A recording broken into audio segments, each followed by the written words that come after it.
आज हम बात कर रहे हैं उर्दू अदब के एक ऐसे पाकिस्तानी शायर की जिसका जन्म तो हिंदुस्तान में हुआ, लेकिन इन्होंने सेवाएं पाकिस्तान को दी।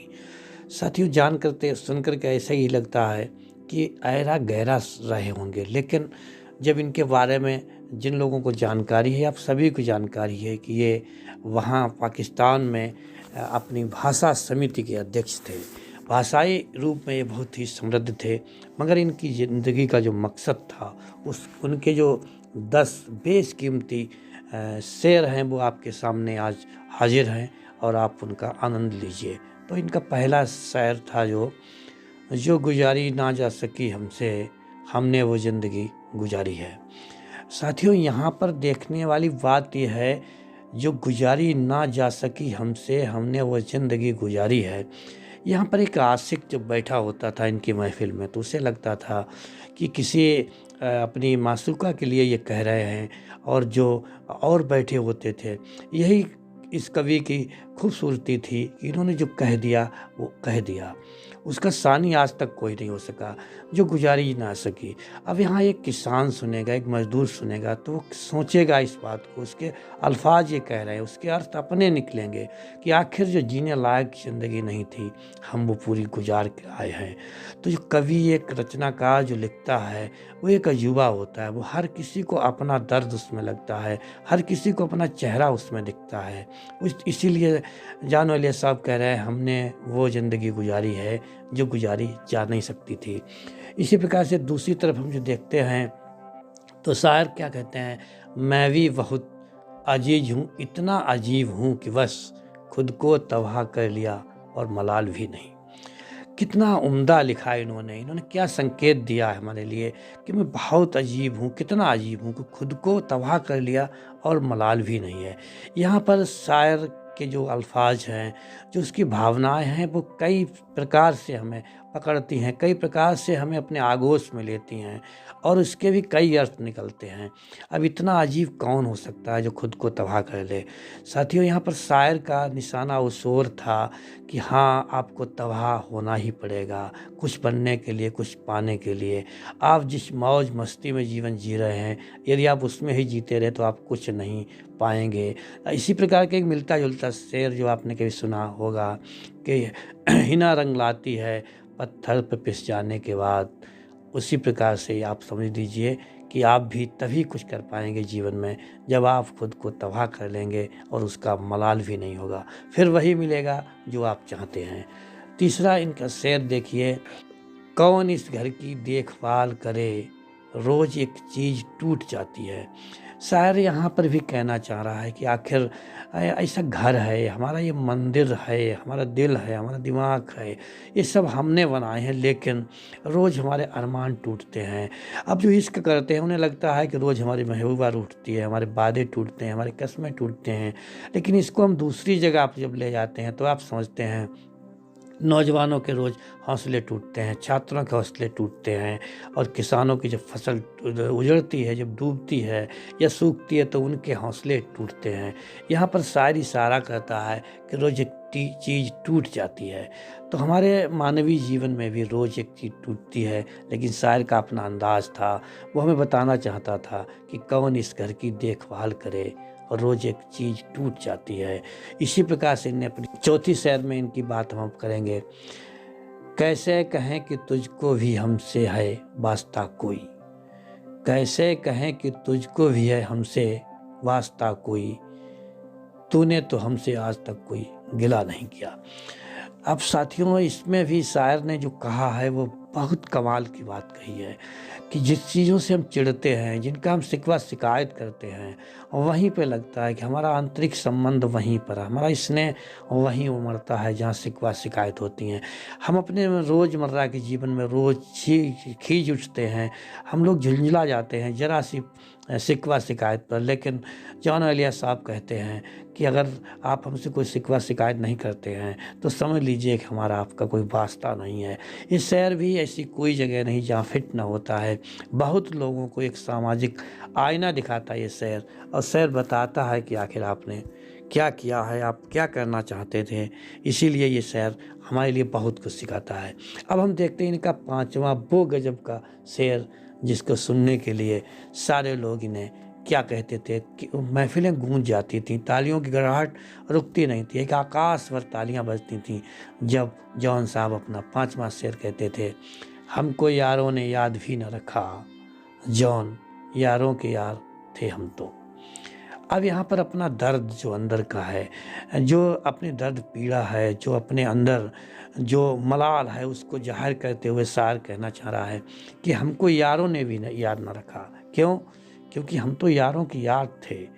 यह शिकवा है उन लोगों, एक रुखसती की बात है कि जहाँ पर लोग मतलब निकलने के बाद में, मतलब हल होने के बाद में आप बेकार हो जाते हैं। ठीक इसी प्रकार से लिखा था रहीम जी ने किसी ज़माने में, काम परे कुछ और हैं, काम सरे कुछ और, रहीमन भामर के परे नदी सिरावत मौर। तो यही जॉन साहब कहना चाहते हैं कि हम वैसे तो यारों के यार थे, लेकिन आज मुझे कोई याद नहीं कर रहा है, अर्थात इनकी शिकवा थी उन भरी महफिल से। अब अगली बात होती है जो इन्होंने अपनी एक और शायरी में, तो 6 नंबर की शायरी में आप सुनेंगे कि इन्होंने कलेजा निकाल के रख दिया हम लोगों के लिए। क्या कहते हैं, और तो क्या था बेचने के लिए, और तो क्या था बेचने के लिए, अपनी आँखों के ख्वाब बेचे हैं। साथियों, यहाँ पर भी जो इश्क वाले हैं वो इश्क में देखेंगे, जो अन्य लोग अन्य चीज़ें ढूंढ रहा है, तलाश कर रहे हैं, जिनकी मंजिलें कहीं और हैं, जिनकी आंखें आसमान की तरफ हैं, जो बहुत ऊंचा उड़ना चाहते हैं, उनसे साहब गालिब जो जॉन साहब कह रहे हैं कि आप मेरे दर्द को महसूस कीजिए। उन्होंने हम लोगों के लिए एक दर्द दिया था ताकि हम तैयार रहें, हम खनकते रहें, हम बहकते रहें, हम बिदकते भी रहें इस बात सुनकर कि जिसके पास कुछ बेचने के लिए नहीं था। अभी मोहब्बत की बात की जाए, ये कहते हैं मेरे पास तो कुछ बेचने के लिए था ही नहीं, हमने तो अपनी आँखों के ख्वाब बेचे हैं। बहुत गहरी बात है। एक स्टूडेंट अपनी आँखों के ख्वाब बेचता है जब उसे नौकरी नहीं मिलती, उसे रोज़गार। एक किसान अपने आँखों के ख्वाब बेच देता है जब उसकी फसल के उचित दाम नहीं मिलते हैं। हर व्यक्ति अपनी आँखों के ख्वाब बेच कर ही कुछ खरीदना चाहता है। एक जब शायर लिखता है तो वो कहता है, लगता है कि अपनी महबूबा शिकायत कर रहा है, लेकिन उसके अर्थ कुछ और ही है। और तो क्या था बेचने के लिए, अर्थात वो वक्त उसके पास कुछ था ही नहीं, वो लुट चुका था, वो बर्बाद हो चुका था। और बर्बाद व्यक्ति के पास केवल ख्वाब होते हैं।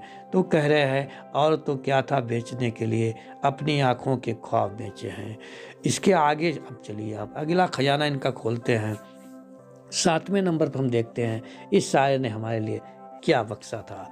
अब 7वें नंबर पे शायर जॉन एलिया साहब हमारे लिए लिखते हैं, कितने ऐश से रहते होंगे, कितने इतराते होंगे, कितने ऐश से रहते होंगे, कितने इतराते होंगे, जाने कैसे लोग भी होंगे जो उसको भाते होंगे। यहाँ पर आशिक मिजाजी में बात अगर की जाए तो इसका अर्थ एक निकलेगा, फिर हम दूसरी तरफ देखेंगे तो और निकलेगा। यहाँ पर कह रहे हैं कि कितने इतराते होंगे लोग, कौन लोग जो उसे पसंद होंगे, जो उसे भाते होंगे। और शायर कह रहा है कि हम वैसे नहीं, मुझे पसंद ही उसकी नहीं पता थी, मुझे नहीं पता कि आखिर वो कैसे आप पसंद करेगी, मुझे किस प्रकार से वो चाहेंगी। वो कह रहे हैं कि वो लोग कितने इतराते होंगे। यहाँ पर शायर को शिकवा है अपनी किस्मत से, अपनी मोहब्बत से, अपनी मासूका से, कि आखिर वो लोग इतराते होंगे जो उसके साथ रहते हैं, और हम तो कभी जान ही नहीं पाए कि वो कैसे लोगों को पसंद करती है। तो इसलिए पता ही नहीं लग पाए कि उसे भाते कैसे लोग हैं, उसकी नज़रों को कौन जचता है। अब इसी शायरी को अगर हम अपने जीवन में फिट करना चाहें, व्यक्तिगत देखना चाहें, तो पता नहीं कि कौन क्या पसंद करता है। हम हमेशा यही चाहते हैं कि सारे लोग हमें पसंद करें, हम सामने वाले के साथ इतने अच्छे ढंग से पेश आते हैं कि वो हमें पसंद करे, लेकिन उसके अंदर क्या छुपा है, वो क्या सुनना चाहता है। हम कुछ और बोलते हैं, अपनी समझ से अच्छा बोलते हैं, मगर वो क्या सुनना चाहता है ये तो हम समझ ही नहीं पाते, और उम्र भर हम दूसरों की खुशामद करते रहते हैं, अपने लिए कुछ नहीं पाते हैं। लाजवाब शायर ने और क्या कहा है। इनकी 8वीं बात जो सबसे ज़्यादा कीमती है, ये लगता है कि एक बहुत बड़ा दर्शन छुपा था इनकी शायरी में। ये कहते हैं, यूं जो ताकता है आसमान को तू। यहाँ पर प्रश्न उत्तर सारे साथ साथ हैं। बहुत कुछ उन्होंने झुका दिया है व्यक्ति के सामने, बहुत नक्शा एक खींचा है।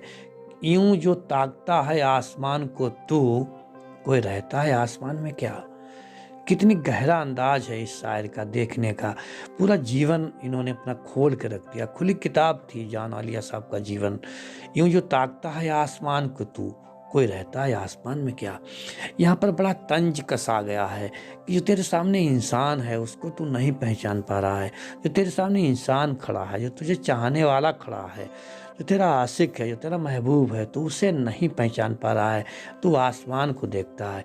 यहाँ पर बात है कि जहाँ तक शायर ने ये कहना चाहा है कि लोग एक दूसरे की हैसियत दिखाते हैं, अर्थात उससे ऊंचे की मांग करते हैं, तो लोग आसमानों को तो देखते हैं, ये लगता है कि वहाँ कोई रहता है, जबकि असलियत ये होती है कि जो हमारे सामने व्यक्ति खड़ा है, जो हमें लाइक करता है, जो हमें पसंद करता है, हमारे लिए वही खुदा है। लेकिन लोग इस सामने वाले खुदा को छोड़ करके ऊपर खुदा देखना चाहते हैं, ऊपर को ताक रहे हैं। तो सिकवा है शायर का, जॉन एलिया साहब का सिकवा है, यूं जो ताकता है आसमान को तू, कोई रहता है आसमान में क्या। बड़ा शिकायत भरा रह जाए, बड़ा प्रश्न इन्होंने किया, बड़ा सवाल उठाए हैं कि आदमी हमेशा आसमानों की बात करता है लेकिन सामने वालों की कदर नहीं करता है। अब अगली बार ये क्या कहते हैं वो आपके सामने है। अब इन्होंने जो कहा है उसमें इन्होंने अपना नाम शामिल किया है। आज तक कोई भी शायर इस बात को इस लहजे में नहीं कह सका। दिल को जो खट से दिल पे लगता है, जो दिल की दस्तक खोलता है, जो आपका दरवाज़ा खोलेगा, मैं जो हूँ जॉन आलिया हूँ जनाब, इसका बेहद लिहाज कीजिएगा। क्या खुदरंग है इसमें, क्या खुददारी है इस शायर में। कह रहे हैं मैं जो भी हूँ जनाब, तो मैं जॉन एलिया हूँ, इस बात का आप लिहाज कीजिए। इसमें भी एक खुददारीपन छुपा था, एक आत्मविश्वास, एक आत्म अभिव्यक्ति की बात थी कि मैं ये हूँ, उसका आप लिहाज कीजिए। ज़रूर यहाँ पर भी एक शिकायत भरी बात है, एक शिकायत का मौका किसी ने दिया होगा, उन्होंने अपनी शायरी में इसको ढाल दिया। लेकिन जीवन में हमें ये सिखाना चाहते थे। दूसरे अर्थों में देखें तो इस शेर में बताया गया था कि यार आपका वजूद है, यार आप भी कुछ हैं। आपको अगर लोग आपका लिहाज नहीं करते हैं तो आप उनका उतना ही लिहाज कीजिए जितने लिहाज के वो काबिल हैं, नहीं तो आप उनके लिए नाचीज हो जाएंगे। और कोई भी व्यक्ति कभी नाचीज नहीं होता, बस वो अपनी इज्जत को समझता हो। आगे देखते हैं जॉन एलिया का आखिरी और सबसे अच्छा शेर, जो इस एपिसोड में मैंने आपसे कहा था कि मैं आपके लिए 10 शेर लेके आऊँगा, तो वही 10 का आखिरी शेर है। इसको आप सुनिए, आनंद लीजिए और इससे जीवन में महसूस कीजिए कि ऐसा आपके साथ कब कब हुआ है। खुदा का कोई वजूद नहीं और ये ज़माना उसी का है। साथियों, बहुत गहरी सच्चाई इसमें। ये लगता है जैसे जॉन एलिया सारे संसार से थक चुके थे, और जो सारे संसार से थक जाता है वो खुदा से भी थक जाता है। जॉन एलिया के अंदर जो फक्कड़पन था, जो शायराना अंदाज था, जो एक अपना स्वयं बोध था, आत्म बोध था, जो किसी पर निर्भर नहीं होता है, फिर जो निर्भर नहीं होता है, जहाँ पर वो ईश्वर अल्लाह सब कुछ छोड़ देता है, जहाँ पर वो खुद में समाहित होने का प्रयास करता है, अंतर्मुखी हो जाता है, तब व्यक्ति ऐसा बोल सकता है। इतनी खुददारी सभी में नहीं होती है। हिंदुस्तान में बहुत शायर हुए, इस दुनिया में बहुत शायर हैं, लेकिन जॉन एलिया जैसी जो है खुददारी सबके पास कहाँ रखी थी। वो कहते हैं, बड़ा दीन के साथ कहते हैं, तंज के साथ कहते हैं, भरी महफिल में कहते हैं, खुदा का कोई वजूद नहीं और ये ज़माना उसी का है। कितनी गहरी बात है कि हम किन चीज़ों में जी रहे हैं जिनका कोई वजूद नहीं है। सारा ज़माना उसके पीछे भागता है, लेकिन जॉन एलिया कहता है कि उसका कोई वजूद ही नहीं है। बहुत गहरे अंदाज में बात कही गई है। इनको समझने के लिए आपको इन जैसा बनना पड़ेगा, आपको उन जैसा जीना पड़ेगा। साथियों, फिर मिलते हैं अगली बार किसी और शायर के बेहतरीन शेरों के साथ। आपने मेरा साथ दिया, इसके लिए बहुत बहुत धन्यवाद। कल फिर मिलते हैं। जय हिंद, जय भारत।